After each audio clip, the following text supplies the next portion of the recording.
You're listening to Crazy Shit in Real Estate. You'll be amazed at all these wild but true situations that others have found themselves in. Because on this show, you'll hear uncensored, unbelievable stories from the world of real estate. I'm Leigh Brown. Let's dive right in. I'm Leigh Brown. This is Crazy Shit in Real Estate, and today is a super special because this is going to be a part one of a two-parter because the story is so compelling. You're going to want to be completely dialed in. So put the AirPods in, get ready for the conversation with Rashmi Airan. She's amazing. And just buckle in, friends. I'll see you on the other side of part two. How are you? And no Carolina Blue today. I've only seen you in Carolina Blue. I know. Well, orange is my other brand color, and I think it looks good like for podcasts and stuff. So, but I have Carolina behind me. So wait, your shirt matches your flowers, and that's very well played. yes. Well, they're there intentionally because orange is. So, I started out with orange only being the one brand color I had. And last year when I was rebranding, I was like, one, I need another color. I knew I needed another color because I can't only wear orange on stage. I was like, if you walk into my closet, it's like orange. But I also had all this Carolina blue because obviously I have a lot of Carolina blue. So it's like, okay, that's perfect. I'll just add Carolina blue. They actually look good together. So it works. It does. And I'm feeling this in my soul because fuchsia was my main color for so many years. My closet had turned fuchsia, and then I got burned out on it. And I was like, I need to change colors. And so I decided to change to green. And green and fuchsia kind of go together if you stretch it, but not really for a boring person like me. So now I'm just flipping my closet around. Well, I think what's cool about having two brand colors is there's not like, at least I don't feel the pressure to wear both when I'm on stage. Like I can if I want to, or I can wear just orange, or I can wear just blue with white or black or whatever. So like, I just gave a keynote at UNC 2 weeks ago, and obviously I was going to wear Carolina blue. So did you see my post? Well, I have to show you. I had the best. This is my new favorite outfit, by the way, because I was wearing this. Okay, hold on. Let's see if I can show you. I'll enlarge it so you can see. They're like Spanx patent leather. Like, oh, that's the pants? I've heard they're comfortable. They are. And then with Carolina blue heels, with the Carolina blue jacket. It was awesome. And like I matched the background. It was like Bubba, who's the athletic director, was like, did you plan that? World. Sorry? Right outfit makes you feel like the queen of the world. Oh, it really does. I mean, those pants, I was a little concerned. I was like, is it too much? Like, I feel like those are pants that there's certain audiences I wouldn't wear them for. Like, I don't think I would wear them for like a stuffy lawyer audience, which, I'm in front of a lot of lawyers often. Real estate, maybe. I don't know. I think I have to sort of. Yes. Human resources, no. Yeah. So like, I think it's a fun outfit to wear. I'm starting to push out. I just had a call yesterday with a bureau agent who does a lot of colleges, and I would love to do more college work. Like, I feel like it's a great audience for me for like, if I just can angle my talk to students and so for that, totally, they'd be all over the Spanx, right? So. And especially when they're not the slutty kind of leather pants. Those look like they just fit appropriately, not pole dancing type. So, I mean, you got to walk that line on leather pants. Well, I bought them big. I bought a medium instead of a small so that they're not slutty hugging me. Yeah. So they're like, yeah, I guess they're appropriate. Bubba loved it. So. Hey, so did you wear them? Did you buy them at the airport Spanx? Because Spanx always says that the airport store is the same price as online or in the regular stores. But I've never met anybody. I didn't. I bought them online. I bought them. Actually, they were a Christmas gift because I had them on my wish list. But I will tell you something funny. So I think I got them like December 20th, like they arrived, right? And they got put under the tree. But I want to say like right before the end of the year. Of course, because now Spanx is like, spamming me on my Instagram. So I got an Instagram ad that said, end of the year, final blowout sale for specific items. And the same pants that were $110 were now $40-something. So you better believe I bought another pair. Like, because, you can't ever have enough black patent leather leggings. So I bought another pair. So they're sitting in a bag. Like, I'm like, if something ever happens, I've got two pairs. One's dirty. Shopping, like if your shoes are amazing, you buy all the colors. 100%. Those shoes that I was wearing that day. Another pair. Yeah. My favorite heel to wear on stage is the Calvin Klein Gale Pump. Like I know what I like. I know the heel, like I know it. And those are suede blue that I was wearing on stage. Because Carolina blue is like hard to match, right? So you just do baby blue. But I had them in this color, but the ones that I have in this color, I've worn them so much, they're literally falling apart. And I can't find them now in that color. So I'm like, shit, I'm gonna have to go to the cobbler and see if he can fix them. So anyway. For people that don't understand Carolina, they also don't know that there are different Carolina blues, and it depends on Yeah. which era you're matching and which one is the true Pantone Carolina blue is different than what the color of the sky is, but the sky blue Yes. is used as Carolina blue. It's so complicated. Yes. I have the hex number for actual Carolina blue. So like when I use it, like Okay, let's that's the next level. yeah. So I have it for all of my branding stuff, like, for official things, I have it. And I'm using it like now when I'm doing subtitles on my videos. I don't know if you saw, I just launched a whole new series this week on all the socials called A Lawyer's Insights from Federal Prison. And I'm answering all the questions that people always ask me about my prison experience because I never have time from stage to do that. Anyway, but the subtitles are white with the actual Carolina blue hex number. So Hubert was really sad the other day when they lost their second game in a row. And I'm wondering if you're going to be invited into the basketball coaching team to elevate them, because I think Hubert was ready to cry. And I don't know if it's because Belichick's in town with his new energy or if it's because they really did lose two in a row. Did you watch the post game? Hubert was I didn't watch the post game. I'm thinking of going for the Duke Carolina game, which is March 9th. well, we can always win that, even if we're a bad team, because we hate Yeah. Duke so much. Yeah. I haven't, funny, Hubert wasn't there the day I came and he was supposed to be, I think I don't know, it was like an ice cold rain day. It was a terrible day. But I had a funny story in my talk about Hubert from when we were in college, and then he wasn't even there. I was like, well, somebody's going to have to show him the video because it was a very funny talk. I think he needed you because I worry about him because he doesn't have his same energy right now because he doesn't like to lose. But isn't that all of us at Carolina? It's just, yeah, well, who likes to lose? I mean, I don't think Dukies like to lose either. We don't like to lose for sure. Losers, so they probably do. That's true. Depth of their being because they know that they're the University of Jersey and North Carolina and they are not us. That's true. Wait, what year were you there? I graduated in 96. Undergrad or business school? I was in undergrad. Undergrad. Yeah, so I'm a lot older than you. I was Carroll Hall. That's before they built the beautiful business school. Yeah, I'm on the alumni council right now for Keenan Flagler.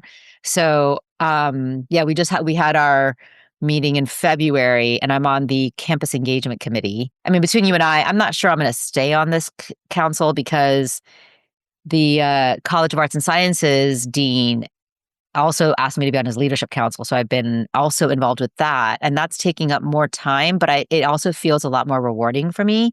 I kind of feel like the alumni council is like we sit in the meetings and they talk to us, and there's not much that we're asked to do. There's not much that we're doing, except I know they want us to give money, but I don't know. It didn't feel as like satisfying to me versus the college.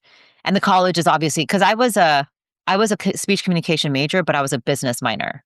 So, and obviously like my whole life has been in the business sector and I work with corps, but I don't know. I haven't decided yet. I have to June will be 1 year for me, so I have to decide. I'll just remind you of a phrase we use in real estate, which is that you should focus on highest and best use. Yeah. And when you're evaluating volunteer opportunities, it's always highest and best use of your skills and talents and your passions, not necessarily where you are, but where you want to be. So that's I think that's good advice. Yeah. Yeah. That's, like the college is talking to me about bringing me in to do an International Women's Day event for them. And, so like, so I was class of 93. So when I was a senior, you were a freshman. Okay. Well, actually, I graduated high school in 93. I finished college a year early because I was the person rammed through, and looking back in time, I should have slowed my roll and enjoyed it more. 100%. You only get to go to college once. Like those like, nobody depends on us. You don't have any obligations really, except to do well. No spouses, no kids. But well, hindsight's 2020. If I could go back, the one thing I would change is I would do study abroad. I didn't do study abroad I tell every kid that. I'm like, go, go, go, go, go. I tell both of my kids, you both are doing study abroad. I don't care. You're going to do it because I don't want you to feel like I did 30 years from now and regret not having that experience, right? Because and I didn't do it because I was so involved on campus. In 92, before you got there, I ran for student body president. And so I think I told you this, right? I was the second female to run. And anyway, I lost by 7 votes, which was part of the story. Hubert Davis is part of the story of that story. Yeah. And so actually, the story is the morning of so I in the primary, I got the most votes, but then we went to a runoff because you have to win by 51%. We go to the runoff, and this was the year of Ross Perot. Do you remember when Ross Perot ran as the anti-candidate? And his daughter she was a Tridel. She was at Carolina at the time. So her, somebody that she knew really well was this guy, John Moody, who I was running against. And John was the white frat boy, Sigma Nu, had never done anything in student government. He was the Ross Perot candidate. Meanwhile, I had spent 3 years giving my life to student government. And anyway, so he runs the morning of the runoff. In the DTH, Hubert Davis, there's a letter to the editor from Hubert Davis endorsing John Moody. And whether or not they were friends, I doubt. I'm sure he either got some dollars or got a dinner. I mean, Hubert Davis was probably whatever. Meanwhile, I was dating George Lynch at the time, who was on the nicest guy. George is amazing, but I never thought of using him for marketing. Meanwhile, I'm sure Hubert Davis convinced more than 7 people to vote for John Moody. So I always I'm in my talk, I was I'm not blaming Hubert for my loss, but But also, what were you studying in the business school that you didn't pay attention to your marketing classes? I mean, I was not taking marketing. So, come on, girl. I know. Told you. I know. Didn't, whatever. Anyway, whatever. So what did you want to talk about related to real estate? Because your background is my case is a real estate case. You what? My case for which I went to prison is a real estate case.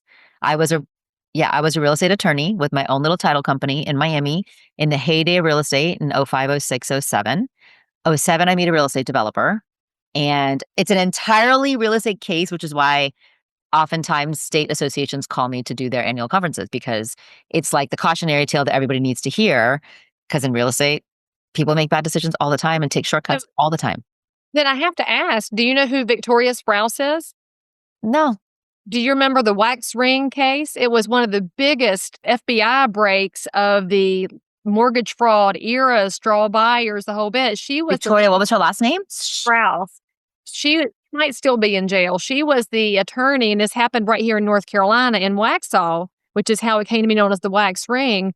And Victoria went down. We had 4 full-time FBI agents working that ring. And then the real estate agent was Holly Pasut, and Holly went to jail. Oh, I know Holly. Oh, I've heard Holly's name. Holly she makes an amazing presentation about what she learned in that process. And her sister is a dear friend of mine, Heidi Hines, who's one of the best agents in the market. And so we in the Charlotte area watched all of the fraud, and then we watched it get busted up in real time in the news media. So it's interesting. I was just had to know if you knew who Victoria was. No, but funny, I do know Holly, because I think Holly and I might have even been on a panel together a while. Make sense, she was so vulnerable and transparent about everything that happened with her, and I think that's what attracted her to the agent audiences. Was she was not trying to make it into anything it wasn't. And that's what I do. Exactly. Very compelling. So before you tell about your pieces of that case to our audience, tell them who you are and where you're located. Now they all know you're a Carolina person. And are we recording this whole time? Okay, cool. I didn't even the whole time, because perfect. I love it. And wipe out the beginning part that's not fun. Perfect. We have an organic. Yeah. So let's see. I was raised in Miami, Florida. Actually, funny enough, I was born in Raleigh, North Carolina, when my parents I was born a wolf pack, weird enough, because my dad was getting his PhD, and my mom was getting her master's at State. So I ended up in Miami when I was 2. Both of my parents immigrated from India. They came with nothing, basically, and came to achieve the American dream. And I think what came along with that is that pressure, cultural, family, self-imposed, and then I'm just a type A person. So for me, success meant achievement, love, and why people my self-worth and self-love and self-esteem was all rooted in being the perfect good girl and achieving the things, which to me looked like getting the best grades, going to the best schools, winning all the awards, which by all accounts I was doing. So I graduated from high school, top of my class. And I'm going to say all these things not to brag, but just to kind of set the stage for what happened. I went to Carolina, and, at Carolina, I was inducted into all of the honorary societies. So I was in Golden Fleece and Grill of Valkyries, and, all graduated with highest honors. I went on to Wall Street and I worked as an investment banker for 2 years. And then from there, I went to Columbia Law School, also did very well there. And by way of San Francisco for a year, I ended up back in Miami, started to practice. And a few years in, I started my own real estate title practice. And, at the time, my kids were 2 and 3, and I was literally pounding the pavement, right? Like, I was hustling. I was trying to get any possible person to give me title business. So that meant like networking at every possible event, going to all the meetings and galas, and trying to volunteer as much as I could, selling my services at the gym. And I was so overwhelmed all the time. I was missing meals. I was rarely at home. My marriage started to suffer. It was basically like I had created this self-imposed prison for myself, right? Because usually we create walls around us that we don't even realize, out of stress and anxiety and like the need to get to where we think we need to get to. And there was so much going on at the time that I didn't even realize I was stressed. Like, I was just sort of operating in this like fast-paced world that we oftentimes find ourselves in. And what happens is we set these goals for ourselves, and then we think we have to go around the race course faster and faster and faster to achieve our goal, because we think somebody else is otherwise going to get there before us, which, by the way, spiritually, I believe nobody can take what's meant for me. Now I've come to that understanding, but then I didn't have that understanding. And so, in this context, in 2007, I'm introduced to a real estate developer. And so it's like, do you want me to go into it now? Go for it. Okay. So it's late 2007. And, your audience obviously knows what was happening in real estate, across our country, but South Florida was sort of like ground zero for what was happening. So 2005 and 6, right? The market was insane. I, as a title agent, was closing tons of transactions representing buyers who were buying from developers. Usually they were buying investment, spec. And so they would buy these homes, and there was always some sort of buyer incentive on the settlement statement. It could have been a marketing fee, a design credit fee, So with all of this background, I then get an opportunity to meet a real estate developer. It's October 2007. And I think to myself, wow, if I can get one big client, that means volume business, which means financial stability, which means more time with my kids. And then maybe I don't have to hustle so much. Like, I can actually be at home for dinner because I'll have closings coming in. And so, like, in my mind, what ended up happening was, I am going to get this client.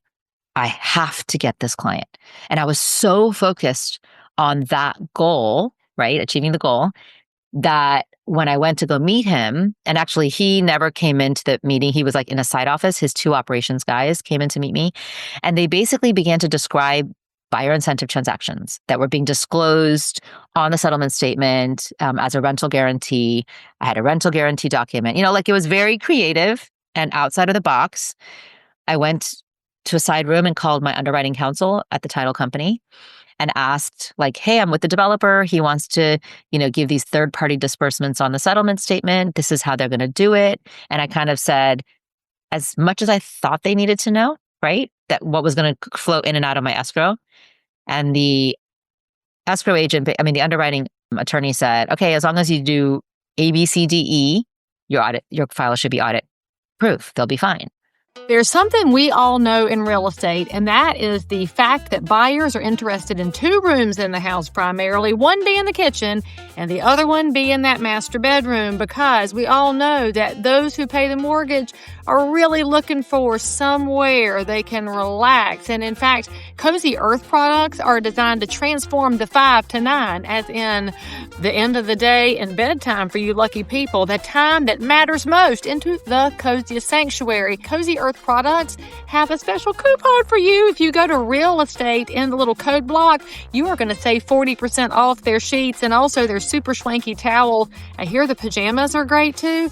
And so just remember this: if you're looking to make that bedroom an even softer, gentler place to end your day, sanctuary awaits you at Cozy Earth. So mention my name when you go to the website, put in real estate to save 40%, and let me know what you think. Now, if I look back on that, I realized in that conversation, I left out some very important information, which is that the buyer was getting a financial benefit. Right. That the buyer was getting an incentive. At the time, what went through my mind was, well, all that matters is what's showing on my settlement statement in and out. That's my responsibility. Of course, now I realize that was not my responsibility. I have a fiduciary duty to do more. What ended up happening is within 2 weeks, I had my first closing request, and it was like a steamroll came in, and I never took the time, nor did I make the time to do any due diligence on basically this developer who I'm now laying in bed with. I didn't ask people for help. And to give, just so you know, like, I am surrounded by attorneys, right? My parents are both attorneys. All my friends are attorneys. I could have gone to any number of people and asked for a second opinion, asked for help. And I didn't ask because I didn't want to know, right? Like, I was so excited that I had this client, and I could see that, like, I was getting closings coming in, and that felt good, right? And so along the way, my gut started screaming. Like, my inner voice was like, this doesn't feel right. Something doesn't feel right. There's a lot of details here that I'll skip over, but after about 15 months, I had done about 200 closings for him, and all the units had sold. And right around this point in my life, I merged my practice with my father's, who's a real estate litigator, and I stopped doing transactional work. And so then we grew our litigation practice, and we were doing basically foreclosure and default work. And so then I was representing NationStar and Fannie Mae and Freddie Mac. And like, I'm basically I grew our practice by 1,200%. We had attorneys and paralegals, and, I was going to mortgage servicing conferences and mortgage bankers conferences. And 2 years later, so 4 years after I met the developer, 2 FBI agents showed up in my office.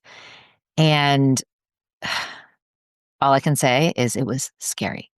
And the thing is, like, so nobody tells you, unless maybe you've now heard my story, but nobody tells you that if the FBI knocks on your door, you don't have to talk to them.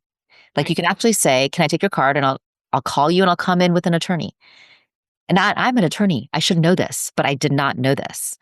And so what was going on in my head was, well, I haven't done anything wrong. My files have already passed audit. All my ins and outs on my escrow were perfect. Every file was approved. So why shouldn't I talk to the FBI? Because if I don't talk to them, then they'll think I did something wrong. So, and the FBI operates off fear, right? They get this. They know that they intimidate people. So I let 2 agents into my office, and I used to have this like circular table next to my desk. So they sat at the circular table for 4 hours and grilled me. Remember, I don't have an attorney with me. So at some point, my dad has come back from lunch. He walks in, and somebody must have told him on the outside, the FBI's with her. So he came in and he just sat in, but like as my dad, not as my attorney, because we're real estate lawyers. We don't know anything about criminal law. So after about 4 hours, they left. And, during these 4 hours, they were like grilling me, showing me pictures and emails and documents, and asking me, have you ever seen this person? Did you ever send this email? And I was like, yes, no. I mean, I didn't even remember. I did not understand the reach of the federal government, for sure. Just so much naive. I was so naive and trusting, I think. And so I kept answering their questions. They left, and then nothing happened. So I was like, okay, they just wanted information from me. I'm the records custodian. So 2 more years go by. Now it's 2013, 6 years after I met the developer, and I got a grand jury subpoena for documents.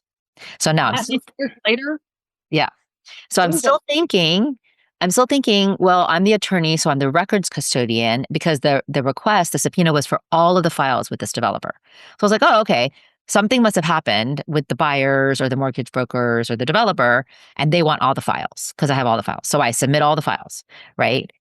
Within 3 months, my attorney called me into his office and he said, Rashmi, you're a target. And do you know what that means?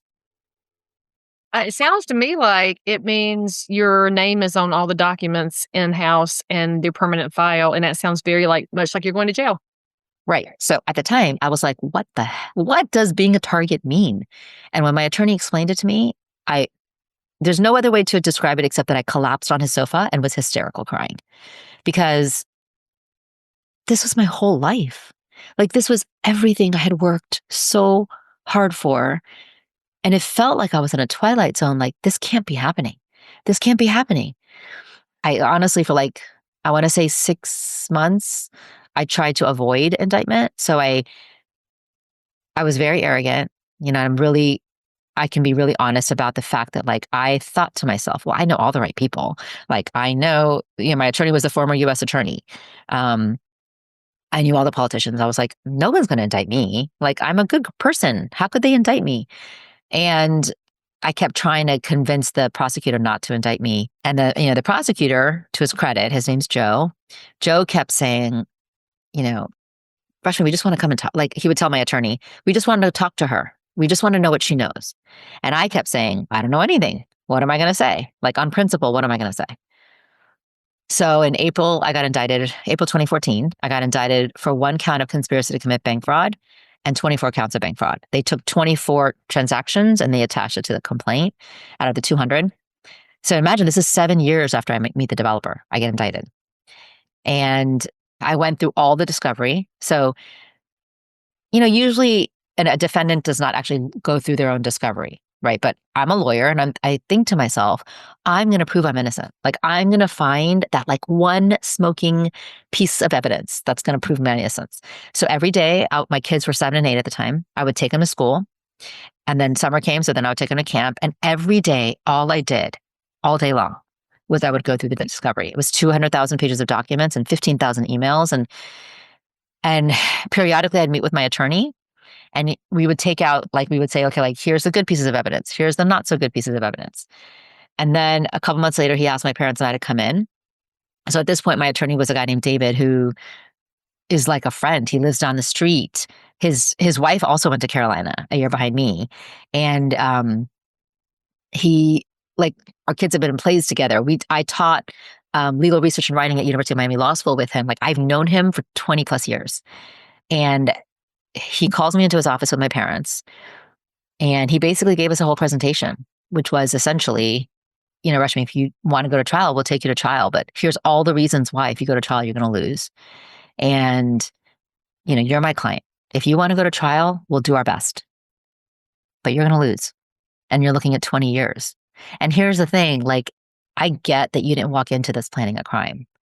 But as an attorney, you had a fiduciary duty to ask the questions you didn't ask. And not doing something is still doing something wrong.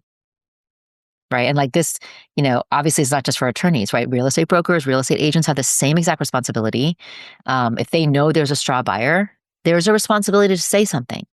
So I ended up deciding to plead guilty. Actually, what he said was, Rashmi, you're going to have a come into Jesus moment, which is a little funny because he's Jewish and I'm Hindu. But so it was like the hardest decision I've ever had to make, like just recognizing that I'm now going to be a felon for the rest of my life. And I did not know what that meant. At the time, I still didn't know if that meant I was going to go to prison. I was hoping for house arrest. To make a very long story short, I've already been talking a long time, but I ended up calling about 200 people in my life and telling them after I pled, because I'm very involved in my community. I sit on a lot of boards and community service is a really important part of my life. And I did not want anybody to gossip about it, read about it. It just was really important to me. And to be honest, like I was so sure that every single person would hang up on me. Like they would disgrace me. Like I had disgraced myself. They would shun me. And I called Carolina friends that I hadn't talked to in decades. I called high school friends. Then I called, lawyers and partners and politicians in our community. And I literally the gamut of people that I thought knew me as a human, like knew my character. And one by one, I would do like 4 calls a day because I would cry hysterically on every call. One by one, I called every person and told them. And the beauty of this process for me was I walked in thinking I will lose 200 friends. And what ended up happening was I learned that people are very forgiving of our humanity if we give them the chance to listen and know what we've done. So one of my friends describes it as you stood naked and exposed for all of us to judge you. And we did. And you taught us something about ourselves because of what you did. And so I'm going to show you actually. Let me see if I can find it here. The judge got 200 letters of support. Oh. Well, it's 182. 18 didn't get it in time. But anyway, so talk about being eulogized before you die, right?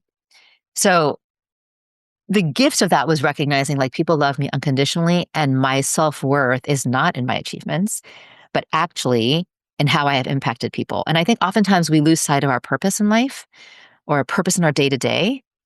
And it's, yes, of course, we all have goals and ambitions and we need to make money to provide for our families and all of that.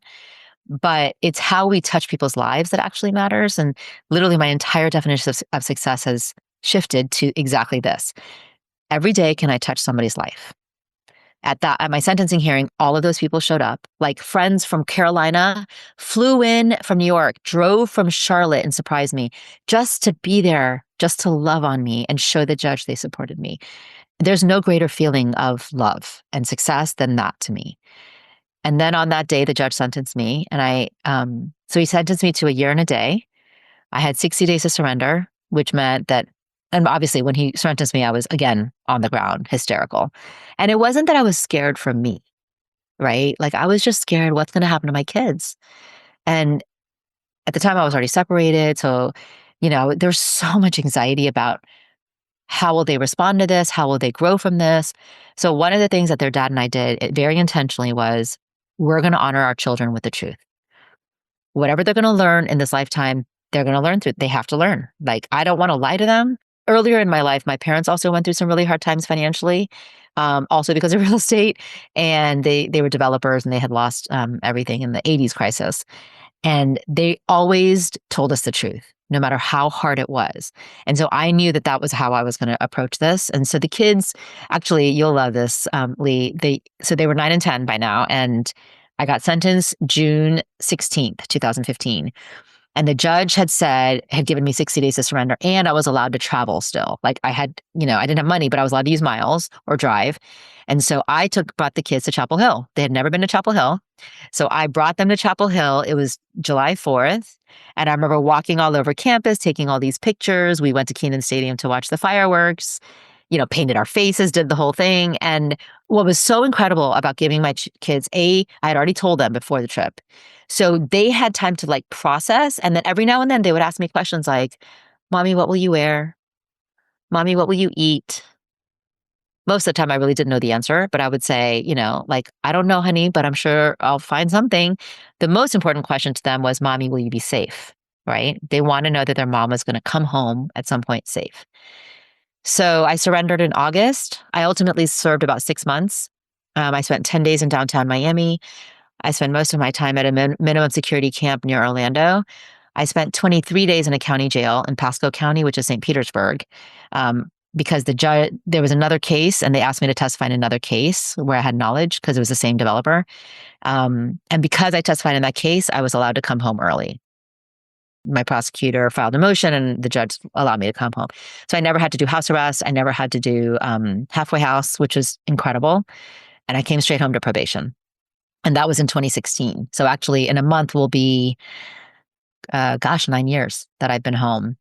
And, since then I really have deconstructed. I've done a ton of research, like behavioral ethics research to understand what went wrong. How did I go from like the perfect girl or the girl trying to be the perfect girl to a girl in prison? And so to me to understand how did I go so off path, I needed to sort of deconstruct my decisions and recognize what I did. So I like use that research plus just a decision-making process that I've created a mental process for decision-making that I think helps. And And really people want to know, like, how do you live every day, not beating yourself up? And I think the universal truth is we all will struggle in some way. I had spent my whole life as a kid thinking I could avoid the struggle if I just got the grades and went to the best schools and made money. I can avoid the struggle. And it's something that as naive teenagers, we convince ourselves that there's a way we won't ever have to go through that life struggle.